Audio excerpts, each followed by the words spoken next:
ইউরোপে শীত মানেই সাদা তুষারে আবৃত গোটা শহর। তবে গেল বছর বেশিরভাগ শহরে তুষারপাত না হলেও এবছর সাদা তুষারে ছেয়ে গেছে ইতালির বেশ কয়েকটি শহর। ইতালি থেকে সাইফুল ইসলামের পাঠানো তথ্য চিত্রে দেখুন ডেস্ক রিপোর্ট। বৃহস্পতিবার স্থানীয় সময় দিবাগত রাতে বছরের প্রথম তুষারপাতের ঘটনা ঘটে উত্তর ইতালির সীমান্তবর্তী বিভাগ পিয়েমন্তে ও লম্বার্দিয়ায়।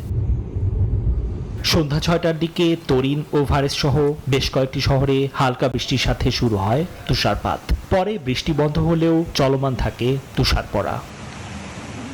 এতে পরদিন সকালে ঘুম থেকে উঠে সম্পূর্ণ সাদা তুষারে ঢাকা এক শহরের দেখা পায় স্থানীয়রা। তবে দৃশ্যটি মন জুড়ানোর মতো হলেও জনজীবনে বেশ বেগ পোহাতে হয় তাদের। তুষারের কারণে সড়ক ঢাকা থাকায় কর্মস্থান ও বাজারে যাতায়াত সহ চলাফেরা করতে অনেক অসুবিধার সম্মুখীন হতে হয়। স্থানীয় প্রশাসন দ্রুত সড়ক পরিষ্কার করলেও কিছু সড়ক অনেক পিচ্ছিল রয়ে যাওয়ায় থেকে যায় দুর্ঘটনার আশঙ্কা। যদিও পুরো সপ্তাহ জুড়ে দেশটির বিভিন্ন শহরে তাপমাত্রা -5 পর্যন্ত নেমে গিয়েছিল, কিন্তু বৃহস্পতিবার -1 ও 0 তাপমাত্রায় তুষারপাত হয়।